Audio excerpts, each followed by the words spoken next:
Hi, we're Shane and Dre Weber, your hosts for Marital Mindset. Helping you build and enjoy your relationship. Hi, it's Shane and Dre Weber with Marital Mindset. Hello, welcome.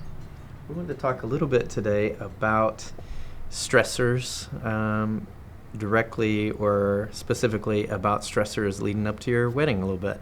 So we prepared a couple of stories for you. We've kind of canvassed our friends and asked them if they would share some of their stresses around their wedding days and like how did they handle it, how did they come together, and what did they learn from it. And so we want to share those with you. We'll start with ours. So our wedding actually was beautiful and a lot of fun. Dre and I were actually the very last people to leave because we were having so much fun at our wedding. We staged an exit and then we went back in and kept playing till the DJ was like, "We're done." Like, just one more song. We came back in and stayed till the very end. It was a lot of fun. But right before our wedding, so we got married in West Texas. And if you don't know anything about West Texas, there's a lot of wind in West Texas. And there's nothing to stop it. Dirt for miles. So our intention was actually to get married outside. And the day before was so beautiful. But the day we got married, so we had kind of set up the day before and it looked great. In a courtyard. This fountain, it was lovely. Yep. So, but right before, like maybe hour and a half, 2 hours before, it starts getting really windy out there. And so we decided at the last minute to move it inside, which we did have the capability of, but that's where the reception was supposed to be, is right inside. But I told Dre, I said, it doesn't matter to me, I'll marry you in the bathroom. So if we, get the minister, we'll go in the bathroom, we'll get married. And but we didn't. So it still was very beautiful, and we had a ton of attendees. I think somewhere around 400 people were there. So I was getting ready when I got news that the wind was blowing everything around in the courtyard. And so my maid of honor and my bridesmaids are like, "We'll handle this. Don't you worry about it." Shane's guys are on it. And so when I walked down the aisle for the first time, I had not seen what they had done. It was a whole, brand new picture for me, and they did a fantastic job. But for a minute there, I was just like, are you kidding me? We have to move our wedding inside. Stinking weather. But all in all, we did fine. If that's the worst of our struggles, then we were fine. But not everybody has a happy wedding story like that. And so some of our friends were kind enough to share some really personal struggles that they had around their weddings. One friend said that the struggle was with her husband's or fiance's twin sisters.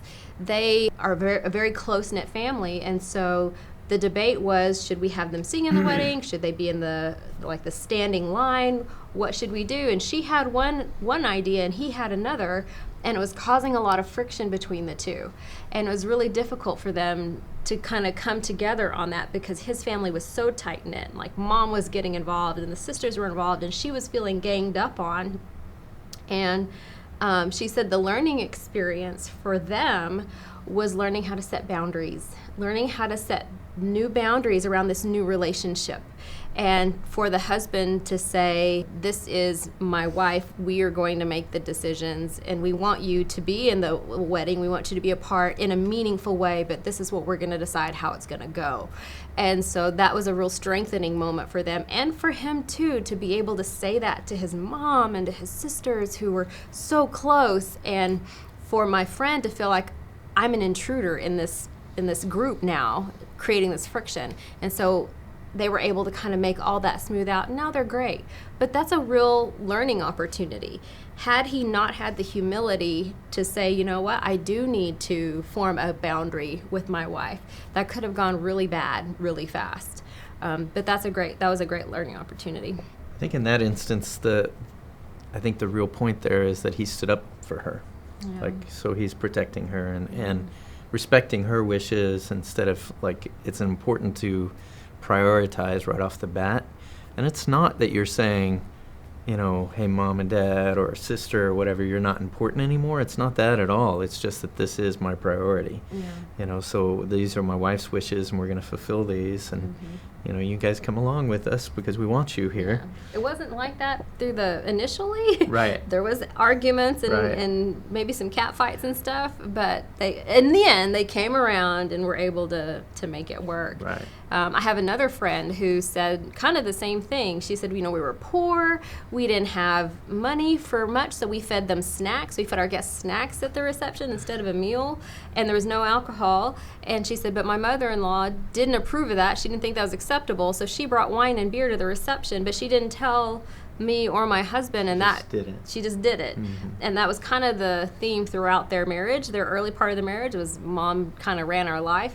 And so her husband also had to step in and talk to mom and set that boundary with, this is our wedding. We appreciate what you're trying to do, but we need to run our life. And she also commented through the early part of their marriage, they had to really learn how to work with the mom to teach her in a loving way that we're us now, you're still important, but we're going to have to protect this. And so setting those boundaries is very important. This is just part of that transition of becoming a couple and being married. And it changes things. Even if you've been a couple for a while and you get married, it just kind of solidifies and changes things. So I've known people who have been together a long time and then they got married and they're like, we didn't think it would change anything, and it does. It does. So just taking that step, it changes some things. And one of those things is it's important that you set boundaries with not just family but with friends and saying, we're going to protect this because this is my priority moving forward. It's not just her, but it's us. And I think that's an important distinction too, because sometimes people will give that message, especially to males, that, oh, you've been whipped. Mm-hmm. And I haven't been whipped. It's about us. It's not about her and I'm just placating her because she's my wife and I have to, or I feel like I have to. I'm doing that because I've decided that we are really important. And so I'm choosing us and making that distinction between it not just being her or her wishes. Now, having said that, we also give space to each other for friends and we do. playtime. But we don't take advantage of it. That's right? true. We don't abuse that. We're respectful around Right. it. So talking about family being an issue, sometimes causing drama, I have another friend who said, same thing, they were poor, so they didn't have a big wedding. They decided they were just going to rent a boat and go get married on the lake. So that's kind of romantic. They just rented a boat, went and got married on the lake. No muss, no fuss, no family drama. She's like, no, we're not going to do the family drama. So they just went off and did that. And she said, there was an aspect of them that wished they had the big wedding, but in the end, not having the family drama was more important than having a big wedding. And the most important being they got married. Right. And then talking about couples coming together around, even with friends, another friend related another story to me about their groomsmen had a parent pass away the week of the wedding. Oh, goodness. And so at the wedding, he had drank so much that he passed out during the ceremony. And so, he was in the line, and I guess it was hot outside. It was an outside wedding. It was hot probably, and he passed out. And so they huddled around him and took him off so that he wouldn't be embarrassed. And she's the bride didn't get mad. The husband and the wife or groom and bride, whatever, came together in support of the friend to make sure that he was okay and his needs were met, and to keep him from feeling embarrassed, but just to surround him in love. Right? It would be real easy in that situation to go me. This is our day. And I think it is. It says something about that couple that they were compassionate towards this guy who had a tough week. Yeah, and it shows a lot about the guy too, the groomsman who still came to the wedding. That's true. He wanted to support his guy. This is his guy, and even all this had happened, he still wanted to come and support. Mm-hmm. He just couldn't handle it, and he couldn't say no. Yeah. And so they were. Yeah, I just think that was awesome, because a lot of times brides, right, can be very selfish on their wedding day. And she was not. She came together with her husband, and they cared for their friend. I thought that was amazing. So, in regards to that, I think that it's important to remember that the wedding is a day, a few hours. It's about the marriage, So, even if there's a little hiccup in the wedding, that take that in stride, because stuff happens sometimes. You may have to move inside. You may have some event happen. You may have a family member try and change something at the last minute. So you may have some of these things happen, but the important part is like I said earlier, I was joking, but I would have literally married her in a bathroom because it was just about getting married. Like, move it wherever. I don't care where we get married. It wasn't quite what we envisioned out in the courtyard, but it worked. It went off flawless and beautiful. But having said, being able to adapt to whatever happens as a couple, that it doesn't tear you apart, that it actually brings you together, and you guys do that, then so we manage. And so it's stepping into that role of us instead of just me and her. So anyway, those are just a few of the stories we wanted to share with you. We hope that you enjoyed them. We hope that you feel some relief if you're experiencing some of these struggles. Figure out how the two of you can come together and what you're going to learn about one another from this, how this can turn into a strength for you and a happy story later on.